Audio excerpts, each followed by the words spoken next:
Hi guys, welcome back to today's new video of What If Ash Understands Pokemon? And please give me some ideas. I'm coming blank in ideas. Please give me some. I want to expand I'm what if. So without wasting any more time, let's start our video. Chapter 6, The Book of Maymaple 624. Well, here we are. Ash said. Little Root Town. Lashes made a whistling noise. Hang on, let me check, Pikachu requested, squinting at a nearby sign. Okay, yeah, this is Little Root. We were on a ferry coming straight here, Pikachu, Ash chuckled. Still not going to take it on faith when you say where we are, Ash, Pikachu replied. I know you. Lashes zipped up in the air to have a look around, then descended back to Ash's side. It's a good thing that being invisible like this isn't actually a move, or I'll be way too tired after so many days mostly invisible. I know I could stay in my Pokeball, but that'd be so boring. Yeah, it's kind of a pain, but I guess Azora pretending to be a human would have the same thing, Ash said. Okay, so, Professor Oak said he should speak to Professor Birch, I think. And he's supposed to have a lab in Little Root. Ash, Pikachu and Lashes collectively contemplated finding their way through an unfamiliar town to a place they didn't actually know. He'll ask someone, Ash decided, trotting over to the first person he saw on the street. Excuse me? They didn't seem to be doing anything, except looking at Ash with their mouth open. A talking Pokemon? The man said, as Ash reached him. Huh. Now I've seen everything. Eh, if that's your definition of seen everything, you haven't, Pikachu observed. Be nice, Pikachu, Ash chuckled, then turned his attention back to the man he'd approached. Do you know the way to Professor Birch's lab? Oh, the man said. It's actually quite obvious, it's the big building with the glass curved roof. There's a big Pokeball on a plinth outside? Thanks. Ash told him. We'll find it now. With a description like that, Lashes was able to just fly up and find the lab in moments. That in turn led her to guiding Ash along one road and then a second one to the Birch lab, and then they were in sight so Ash could go the rest of the way. Now I'm thinking that you probably needed help from someone like Lashes or Noctowl even. While you were human, Pikachu suggested. You know, like there are canine Pokemon who act as seeing eye dogs. A finding map Pokemon. Pikachu, Ash protested, but he was trying not to giggle and Lashes wasn't trying not to giggle and it was hard to complain about a good joke. Then the door opened, and Professor Birch looked him up and down. My goodness. You're just as Oak described. Come in, my name's Professor Birch. You are Ash Ketchum, correct? That's me. Ash confirmed. And this is Pikachu. Hi. Pikachu waved. I've got another Pokemon with me but she's a bit shy, Ash added, as Birch held the door open for him. So I guess it's up to her if she introduces herself. I understand, Birch said. Come on through to the main room and I'll get things sorted out for you. How did this happen, by the way? Oak said it was magic, but I'm not sure I can believe that. Well, the best way I can explain it is that it was magic, Ash apologized. I drank a magic potion made in a cauldron by a woman with a pointy hat and who called herself a witch. And now I'm a Pokemon. Birch blinked, slowly. I think I'm starting to understand how Professor Oak has those good pictures of legendary Pokémon. He pushed open the door to a brightly lit room, again holding it open for Ash and an invisible Lashes to pass through after him, then went over to the computer. Let's see. Here we are. So I'm going to register you for the Hun League. And you're having your automatic return threshold raised, is that correct? That's right, Ash said. I wouldn't normally mind having just 6 as the normal limit, but I'm a Pokémon Sol. Count as 1 and I really need the help of at least 1 Pokémon just to take things out of my bag, so Professor Oak said it was best if he raised it to 8. I see. Birch nodded slowly, half his attention on the keyboard. And update that. Leave that the same. Can I have your Pokédex? I can scan it to fill in all the ID fields at once. Lashes picked it out of Ash's bag, then held it out with an invisible pair of claws, and when Birch looked around he jumped. Oh. Thank you, this is that shy Pokémon you mentioned? Right. Ash agreed. Thanks. Then the door to the room opened again. Is Professor Birch in? What Pokémon is that? A girl asked. And why is it wearing a hat? Pikachu, thinking quickly, snatched Ash's new hat out of his bag. Pikachu, he said. Oh, you're wearing my spare hat, Pikachu? Ash asked. That's Pikachu. He's my starter Pokémon. This did not seem to clear things up for the girl, but Lashes did start giggling again. After introductions had happened, Ash's team, counting both himself and Lashes as part of his team, in a technical sense, knew that the girl they had just met was called May Maple. And May knew that Ash was Ash. You'll probably meet May's father soon, Birch said, cheerfully. He's the Petalburg. He noticed how May was trying to get him to stop, and amended himself. Resident? He's the resident? Ash asked. How big is Petalburg? It's a city, May said. But my dad's nobody special. Unlike you, apparently.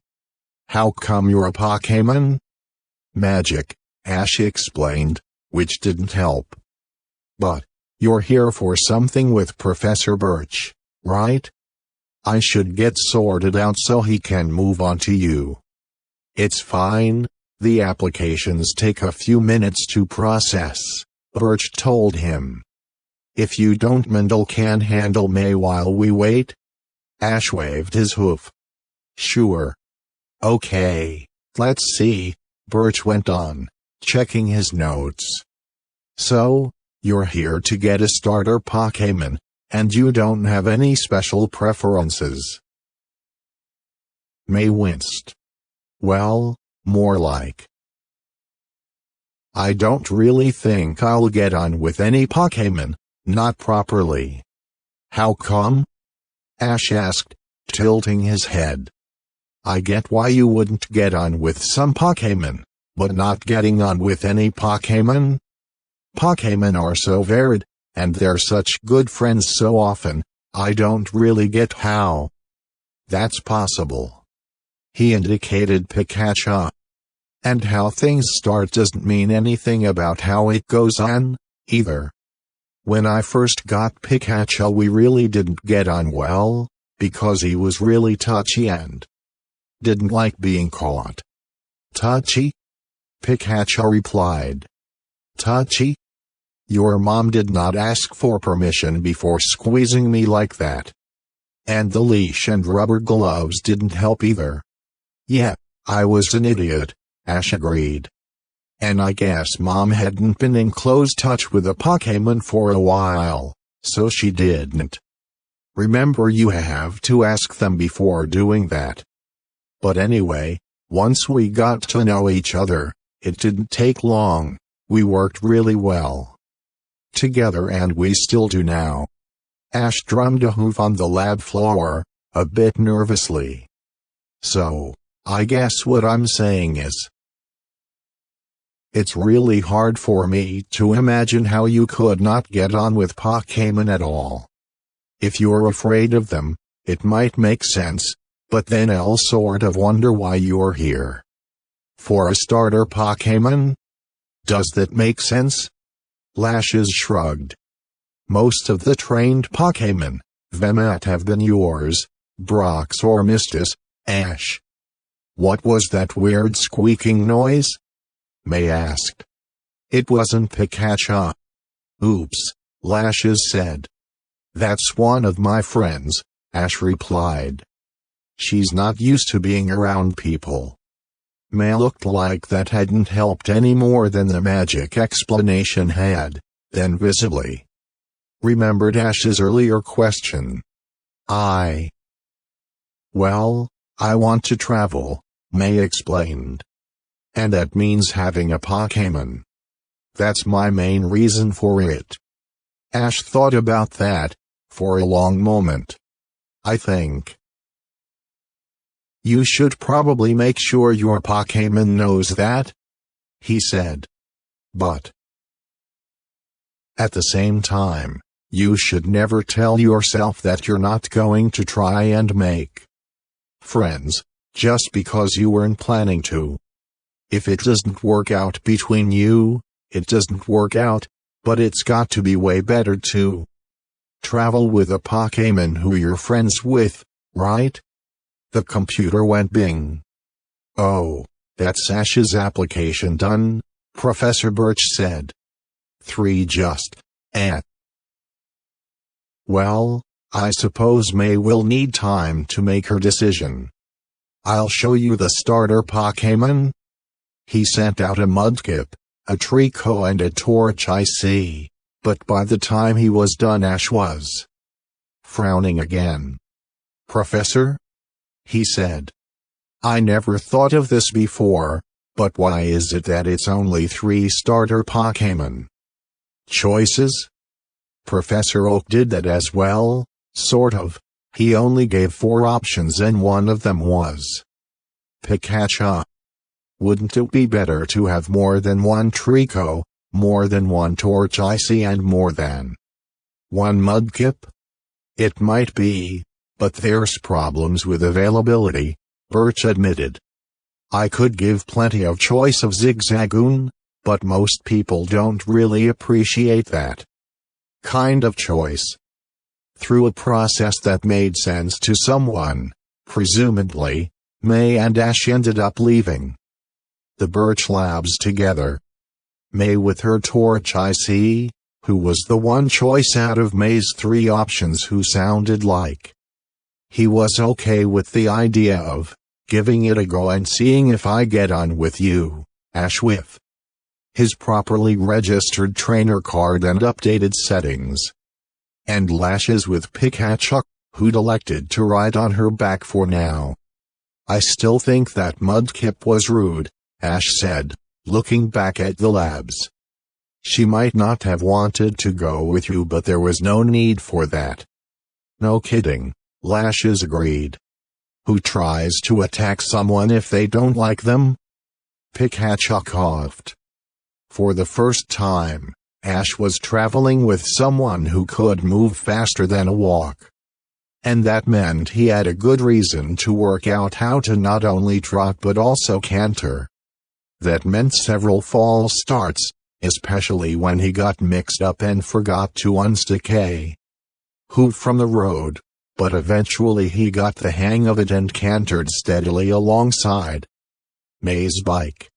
It's different for me now, because I can't understand Pokemon, he said. That sort of came with being turned into one. I don't know if that's normal for that kind of magic though, because it's a special case. But I still got to know my Pokemon well before that, even though I couldn't understand them. He frowned a little, thinking. I guess the most important thing to remember is just that Torchic is as much of a person as anyone else, and you can't understand him, but he can understand you pretty well. Right, May said, trying to split her attention between the conversation and the road ahead. So like how my dad treats a lot of his Pokémon differently to one another? Exactly, Ash agreed. And it'd kind of suck if my friends treated me like my friend Gary wanted to be treated. Especially if they got me clothes that would fit him. Even before, you know. May glanced at Ash. Except hats? Except hats. Ash agreed. Hats work great. So, I should ask Torchic what he thinks, May said, trying to get it straight. And if there's something in particular he wants to do? Ash nodded. Yet. He confirmed for her. And, on top of that, well. You said you wanted to travel, but what do you want to do while you travel? Huh? May asked. Ash, people travel for reasons that aren't challenging gyms, Pikachu sniggered. Like what? Ash replied. They went past someone heading in the other direction, who seemed to be quite confused by the sight of them. It was hard to be sure, but he kept staring at them right from the moment they came into line of sight and kept staring until they went past, jogging straight ahead all the way. Which made it a bit of a pity the road curved there, really. They got to Petalburg by about the middle of the afternoon, which left Ash's legs aching slightly after an unusual kind of workout, and something occurred to him as he followed May to the Petalburg gym. Depending on whether you want to meet more Pokémon, it might actually be a bad idea to cycle everywhere, he said. It makes it harder to meet Pokémon because you go past them so quickly. They don't have a chance to meet you and you don't have a chance to meet them either.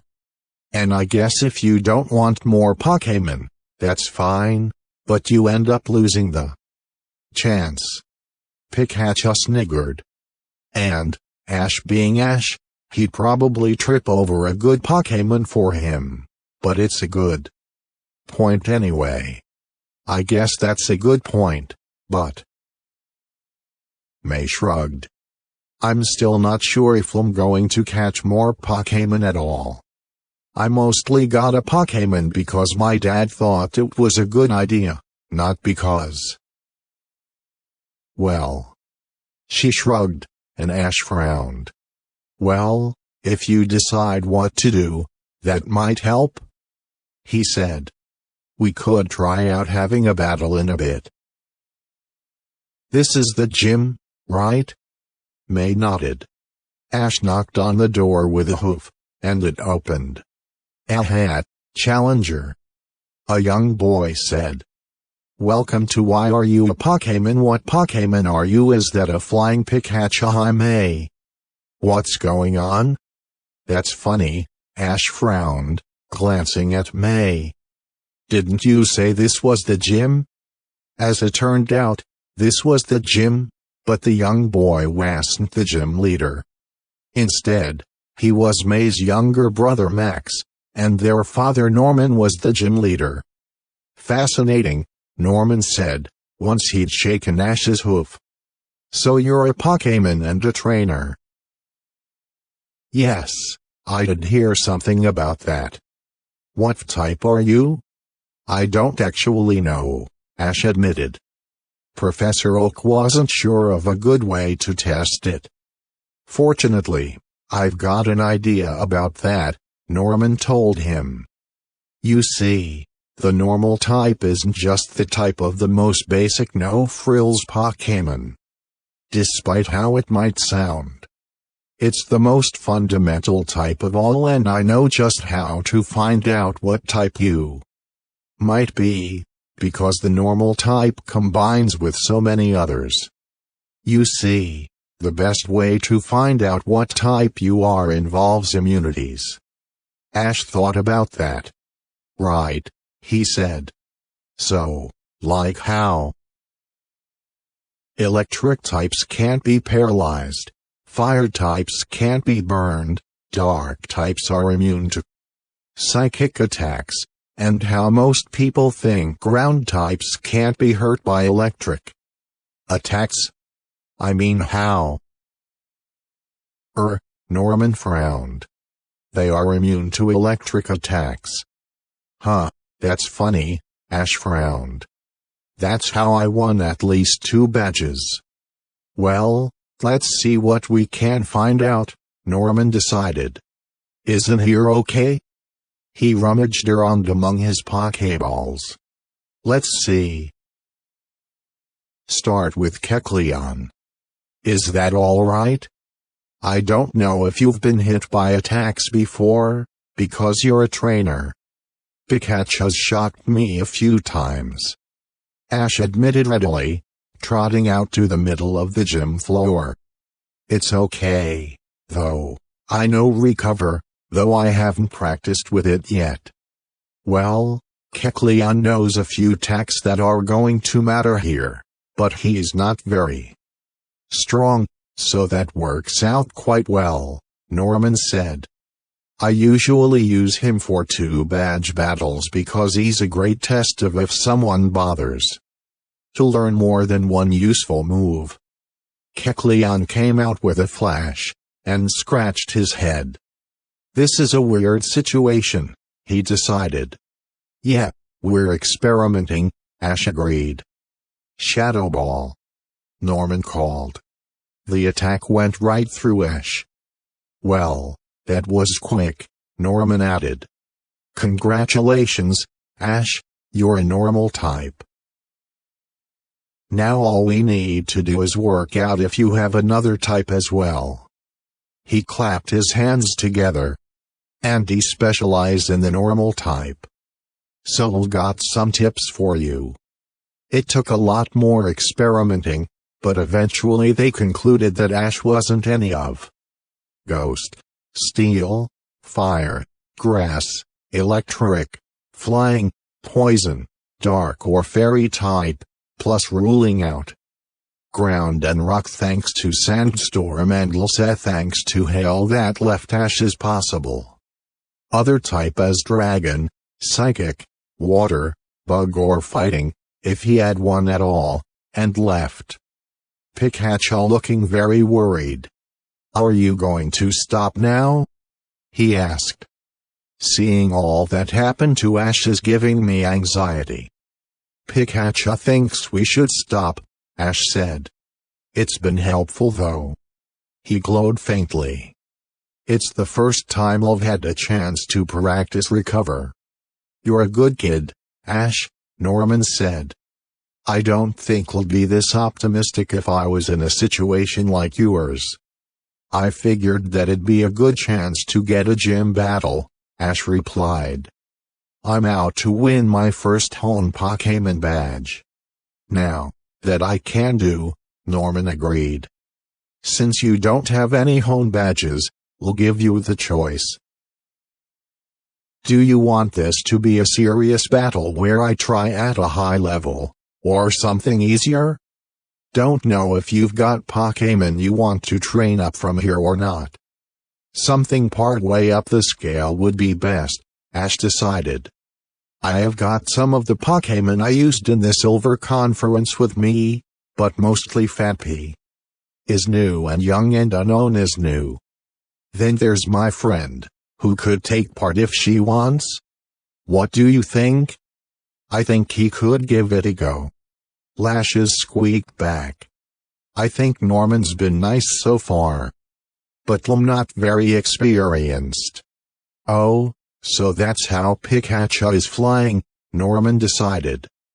This is such a weird situation, Max said quietly. She says she's okay with it, so it'll be her first battle, Ash decided. Ash opened with Phanpy, thanks to Lash's giving him the right Pokeball, and Norman's response was a Vigoroth. Oh, boy, time for a battle, Phanpy said. What should I know about this one, Ash? They're active, I think, Ash told him, as Norman signaled for the battle to begin. Let's go. Roll out. Phanpy used roll out, and Vigoroth dodged to the side before countering with a scratch. Attack. Stay on the move, Vigoroth, Norman said. As Phanpy gets faster he'll hit harder, but he'll also have more trouble steering. Phanpy went back in the other direction. Wet. And get ready to use flamethrower, Norman added. Now. Swerve. Ash called, and Phanpy leaned sharply to the left. It shed a bit of his momentum, but it also meant he turned much more sharply than Vigoroth was expecting, and at the normal type a stunning blow that sent them staggering backwards. Great, Ash said, as Phanpy uncurled for a moment to shake off the soot from the flamethrower. Keep it up. After Vigoroth, Norman sent out a slacking, which knocked Phanpy quite easily through the wall, and then had a lot more trouble with Unknown. Unknown, for their part, had a lot more trouble with slacking. The big burly Pokemon hit hard when it could be bothered to hit, and it shrugged off a lot of hidden power attacks, but eventually enough hidden power fightings proved decisive and knocked slacking out. Now, you said she's not very experienced, so he'll have picked Blissey, Norman said, sending the normal type out. She's tough, but, well, let's see if you can deal with her. Pikachu crossed from Lash's back to Ash's back, and Lash's decloaked. But that, Max began, pointing. Isn't that's a legendary Pokemon. She's beautiful, May whispered. Wow. Lash's waved, a bit embarrassed, then focused on Blissey. Okay, Ash, what should I do? Begin with Headbutt, Ash said. Got it. Lash's replied, actually using the move this time, and knocked Blissey through the wall. Right, Norman mused. Physics. I should remember to discuss that first. A few minutes later, Blissey had been retrieved and Norman got out one of his badges. This is the balance badge, he said, crouching down to make it easier on Ash, and Ash took it. Then looked around. There it is again. That voice, right? Pikachu asked. What did it say this time? 3 bangs whose power can't hold both time and space fixed, Ash repeated. Did I change color? I don't think I did. Can't see any sign from here, Pikachu reported. Change color? Norman repeated. And what voice? When I won my first badge after changing, it changed what color I was, Ash replied. That was the rising badge. Pikachu, can you get my badge case? Entered a voice, which said something else about 3 bangs. That's funny. It's like it's talking about the same thing. Record it before you forget it, Pikachu advised. Like you did with the rising badge one. Ash demonstrated changing color, and Norman frowned. You know, I think you might actually be pure normal, but we can't prove it for sure yet, he said. I've got an idea for a test, but why don't you come back here once you've got a few more badges? Sure. Ash agreed. Now, about those tips on being normal type, Norman resumed. From a philosophical point of view, Normal is the state where you could be anything. That's why Eevee is normal, and normal Pokemon often have a wide variety of moves they can learn. May ended up deciding to follow Ash on his journey of self-discovery. Somewhat to May's embarrassment, so did her little brother, who said it'd be far more educational than school could ever be. Hone. Norman's something of an expert on normal. Given the incredibly wide definition of normal in the Pokemon world, this is harder than it sounds. Thank you guys for watching this video. Please like and subscribe my video. Take care, bye.